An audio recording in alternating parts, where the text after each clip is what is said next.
In just 6 months, a series of new insurance tightening laws will officially take effect across the entire state of Florida. If you buy a home without knowing this, you could lose your insurance coverage, fail to get bank financing, or worse, end up stuck with a house you can't sell. Over 14,000 homebuyers in Florida have sold at a loss in the past 12 months. Many of them retirees who believed in the promise of a retirement paradise. But what they didn't know was that insurance costs are skyrocketing, infrastructure is deteriorating, and new policies are about to change the entire real estate game starting in 2025. This video isn't meant to scare you. It's meant to save you from a single $300,000 click that could haunt you for life. I'm going to expose 5 cities, once praised as ideal places to live, that have now become hidden traps costing people millions. And I'll start with the city that seemed the safest, but is now falling into a silent crisis. 5. Fort Myers. The nightmare after the sunshine dream. When Rick Harrison, the star of the TV show Pawn Stars, decided to buy a vacation home in Fort Myers in 2021, he pictured mornings with coffee by the lake, sunlight glistening on the water, and peaceful days after years of hard work. He didn't buy it to invest. He bought it to rest. But just 3 years later, that dream home has turned into a long, drawn-out financial nightmare. Florida has proposed more than $600 million in the 2025-2026 budget to help reduce housing insurance costs through the My Safe Florida Home program. However, according to data from the Washington Post, although Governor Ron DeSantis once strongly declared he would cut insurance rates for 3/4 of households in Miami-Dade, the reality shows that countless homeowners are still seeing steady increases, some even facing the situation of being unable to afford insurance. More notably, starting October 1st, 2025, a new law, Senate Bill 948, will officially take effect, requiring all homeowners, landlords, and investors to clearly disclose any flood or pond risks on the property before signing a contract.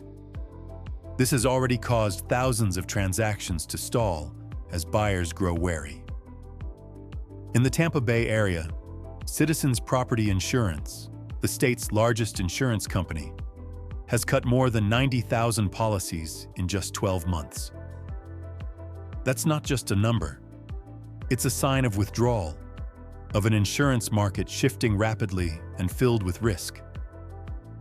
No one warned him that home insurance in Fort Myers could exceed $11,000 per year.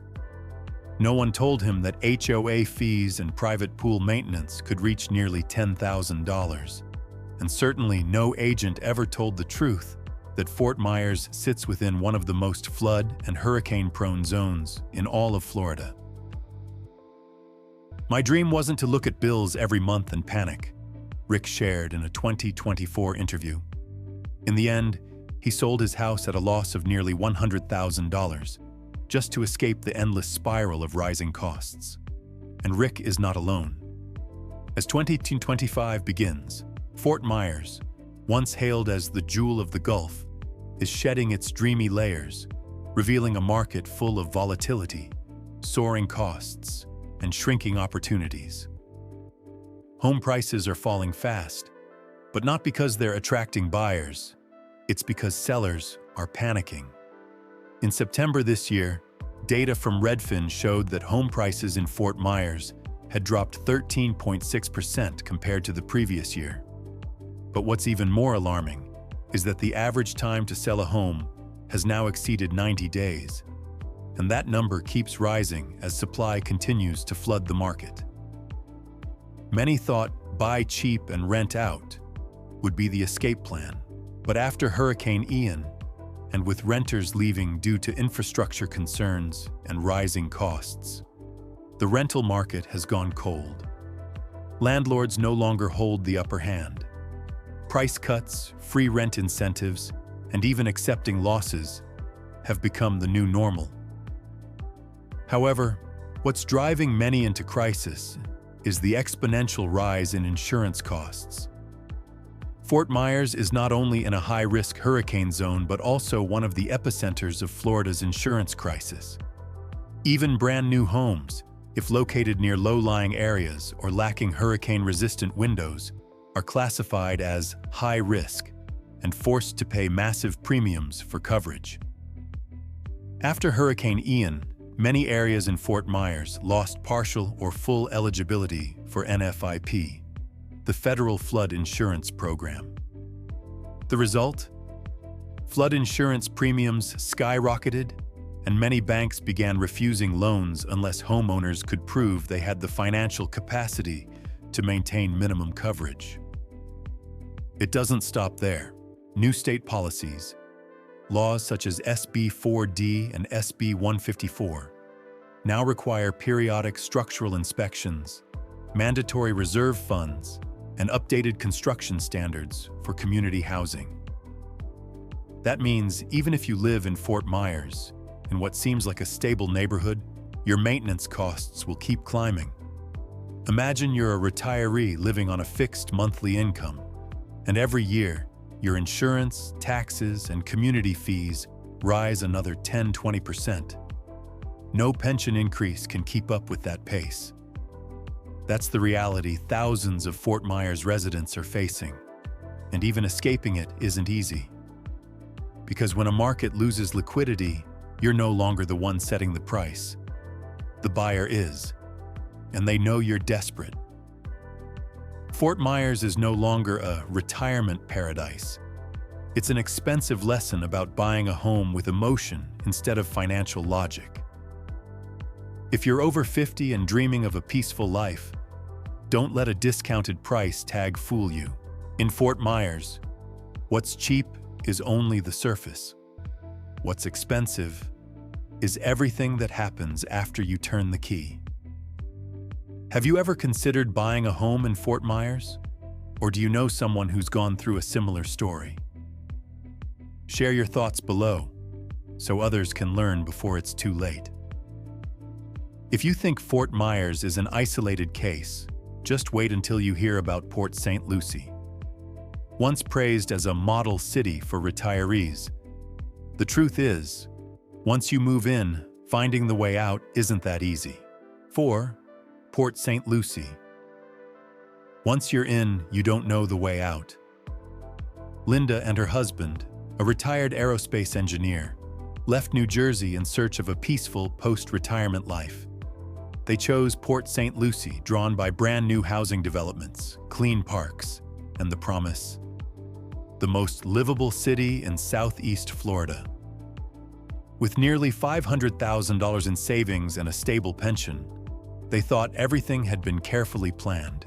But just 2 years later, Linda wrote in her journal, "We weren't deceived by the home sellers.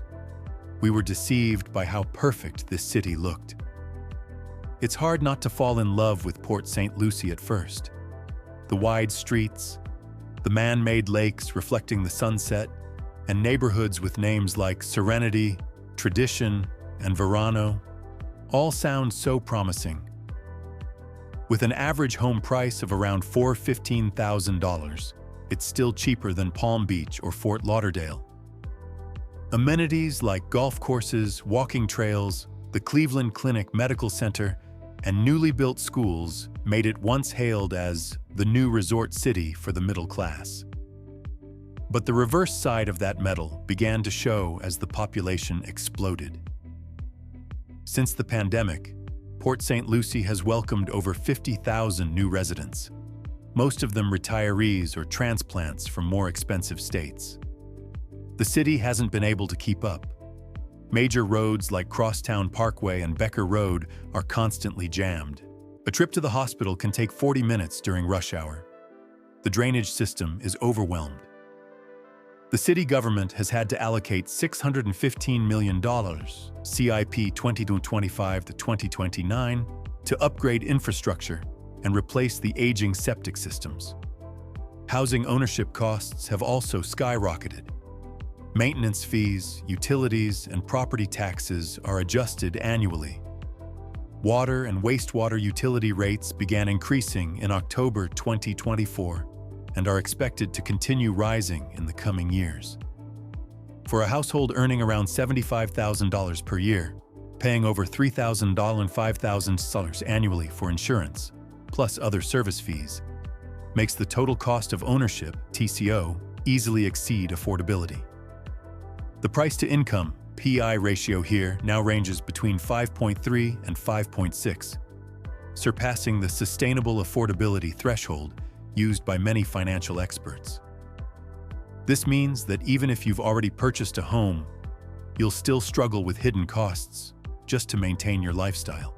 Those hoping for short-term flip investments are also facing trouble.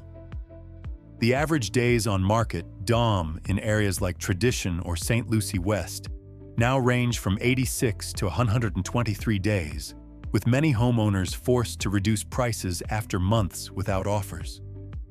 The once bustling city of construction projects is now dotted with quiet for sale signs hanging in front yards. Of course, Port St. Lucie isn't the worst place to live. If you have substantial financial reserves, plan for long-term residency, and don't rely on fixed income, it can still be a reasonable choice. But if you're counting every dollar for retirement or expecting a safe investment, you should think twice. Have you ever considered Port St. Lucie as your ideal destination? What makes you feel uncertain or confident about this city? Share your story in the comments, because you might just help someone else avoid a costly mistake. And if these analyses have helped you see things more clearly, hit subscribe so you won't miss the latest real estate warnings from Florida. Presented with real insight, no sugarcoating, and no fluff. But if you think high costs are the biggest problem, Daytona Beach will show you another truth. There are cities where you still pay sky-high fees and still aren't protected at all. 3. Daytona Beach. When the cheap paradise can burn through your retirement savings, would you believe that after just one hurricane season, your retirement savings account could be wiped out? Not because you invested wrong, but because you bought a home in the wrong city. Daytona Beach is exactly where that's happening. Don't let those postcard-perfect beach photos fool you. Here, the price you pay isn't in the number printed on your purchase contract. It's in the hidden costs, the weather risks, and the unstoppable decay of the infrastructure. Many once called Daytona Beach the last place left for the average retiree in Florida. And in truth, that's not wrong. Home prices remain low, around $300,000 for a house near the beach. You get sunshine, entertainment events, and the lively atmosphere that many other coastal cities have lost to overdevelopment. But that's the surface. Beneath it lies a financial nightmare. After Hurricanes Ian and Nicole, the entire area has been suffocated by an insurance crisis. Many oceanfront condos have seen premiums spike by up to 300%, with some jumping from $207,000 to $680,000 per year. Homeowners like Greg H., a retired veteran, shared, "We bought for peace of mind. Now paying insurance feels harder than when I was still working." Daytona also has one of the most fragile coastal infrastructures in Florida.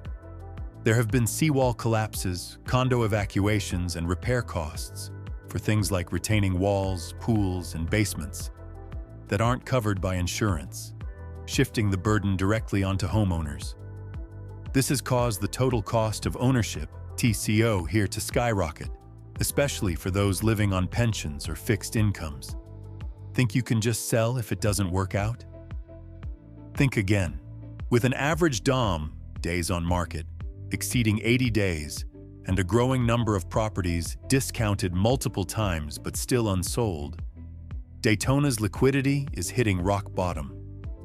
This is no longer a sell and profit market. It's a gamble, where you could have your capital locked for a year simply for mistiming your sale. Then comes the safety factor. Crime rates are higher than the state average, leaving many seniors uneasy about walking at night or living alone. Although local authorities have made improvements since 2024, hesitation and distrust remain visible in the market. In short, Daytona Beach may look like a bargain, but beneath the surface lies a maze of unpredictable costs, severe weather risks, and insurance pressures that are spiraling out of control. Have you ever considered Daytona Beach? What makes you hesitate? The low prices or the risks? Share your thoughts in the comments. Your experience might help someone else avoid a financial disaster. And if you feel this video has truly opened your eyes to Florida's real estate market, hit subscribe right now. Every week, we analyze the market from a realistic perspective. No sugarcoating, just facts, so you can protect your wallet and your dreams. But if you still haven't given up on the dream of living near the ocean, let me tell you about a place with a stunning bayfront, winding canals, and home prices that have plummeted more than 35% in just 1 year. Welcome to Punta Gorda. Punta Gorda, a retirement paradise. If you prefer sitting on a boat more than in your house, if there's any city in Florida that was once called the sleeping jewel by the bay, it's Punta Gorda. This was the dream of countless retired couples.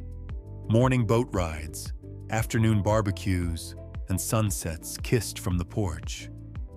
It all sounded like the ad copy of a luxury real estate company. But by 2025, that dream woke up to find water in the living room. You think buying a house near the river or the sea sounds fancy? In Punta Gorda, 100% of central properties are projected to face flood risk within the next 30 years, and nearly the entire Isles area is already submerged on the map. In other words, buying a home here without a motorboat is like buying a house without furniture. Home prices? They used to be great, affordable, rare. But now, they've dropped more than 35% in just 1 year, the steepest fall among all major cities in Florida. The average time to sell has reached 148 days, long enough for you to complete an advanced yoga course before getting a single inquiry. Homes here are no longer assets. They're like an old flame you can't let go of, but no one else wants. Costs? That's a math problem that's no longer fun. Flood insurance. Of course you need it, because here a light breeze can flood your yard. But that's not all. After historic hurricanes like Ian, many homeowners were forced to upgrade roofs, doors, and floors, just to keep their insurance policies. Premiums range from several thousand to tens of thousands per year, and in many cases, those costs are higher than renting an apartment in Colorado. And the locals? They're fine. But the local economy isn't exactly a safety net. Charlotte County is still seeing price cuts, which means don't expect a quick recovery. The entire region feels like it's waiting for someone else to buy first. And you know what that means? If everyone's waiting, the last buyer is the loser. Of course, Punta Gorda still has undeniable charms, stunning nature, a slow-paced lifestyle, perfect for those who want to log out of city life. But if you're considering investing, making profits, or at least having the option to sell when needed, be cautious. Don't let yourself be the last one holding the real estate balloon, right in the middle of the tide. Have you ever dreamed of retiring by the bay, paddling a boat under the sunset? Or have you ever considered buying a home in Punta Gorda? Share your story in the comments. Maybe it'll help someone avoid a very wet decision. And don't forget to hit subscribe, so you'll always be the first to catch our brutally honest real estate breakdowns. No sugarcoating, no hidden risks. Just the truth that keeps your money safe before you sign that contract. And finally, if you're thinking of Miami Beach as your final destination, you're not alone. Thousands once thought the same, and now they're paying the price. Not because of the weather, but because of their wallet. 1. Miami Beach, paradise turned illusion in the middle of the ocean. If you've ever seen a postcard from Florida, chances are it was taken in Miami Beach. Rows of tall palm trees, endless white sands, and Lamborghinis cruising down Ocean Drive to the rhythm of Latin beats. Here, every sunset is a visual feast. Every morning is an Instagram frame. Miami Beach isn't just a place to live, it's a lifestyle brand. Yet, right in the middle of this paradise, a silent tide is rising. Not from the ocean, but from financial figures that can jolt even the most devoted dreamers awake. First, the insurance costs. The very thing suffocating thousands of homeowners here. For a $300,000 home, modest by local standards, the average annual insurance premium is $10,419, according to Bankrate. And that's just the basic coverage. Flood insurance, nearly mandatory here, can push the total to $14,000, $16,000 a year, 2 to 3 times higher than inland Florida. The reason?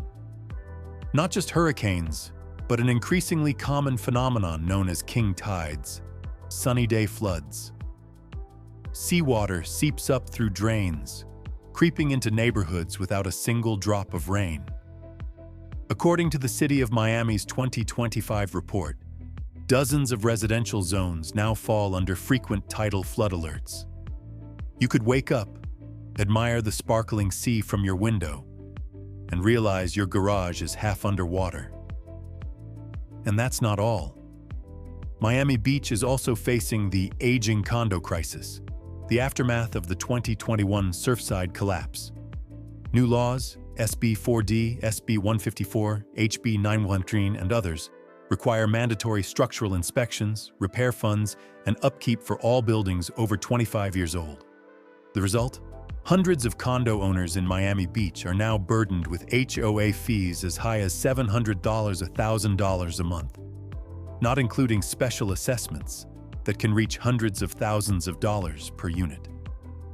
And what about liquidity? The market is no longer active. Miami Beach now has a longer average selling time than the state overall, with many properties sitting for over 100 days without a single offer. Prices remain high, but it's the kind of high that's stuck, not moving. Airbnb investors are gradually pulling out due to tighter short-term rental regulations, along with soaring taxes and operating costs. Miami Beach still has its charms: incredible sunshine, rich culture, ethnic diversity, and an international rhythm. But for those considering buying a home to retire, invest, or settle long-term, this place is no longer the ideal choice. It's a financial mind game. Don't let the glitz of Miami Beach make you forget to check your wallet. Many came here with a dream and left with a debt. Have you ever thought about living in Miami Beach? Or do you have family or friends dreaming about it? Share your thoughts in the comments below. And if this video helped you see Florida's real estate market more clearly, hit subscribe so we can keep bringing you honest, unfiltered analyses. No fluff, no hype, just the truth and the warnings you deserve to know. Choosing where to settle in Florida in 2025 is no longer a simple matter. Let's face the truth. Many who once dreamed of a home under the tropical sun have had to leave quietly, abandoning flooded living rooms, insurance bills higher than their mortgages, and neighborhoods where no one wants to buy anymore. You can choose to ignore it, or you can choose to stay alert. Today's video isn't just a list of places to avoid. It's a warning for anyone planning to move to Florida, especially retirees, young families, and investors still carrying hopes of a promised land. We're not here to scare you. We're just one step ahead, looking at the numbers, the new laws, the climate risks, and buyer psychology to help you avoid becoming the next victim of a rushed decision. If you find this video helpful, hit like, share it with your friends, and subscribe right now. We'll keep bringing you hot updates, honest insights, and no sugarcoating, so every dollar you spend becomes a wise decision. Comment the name of the city you're considering buying a home in, and we'll help you break it down in the next video.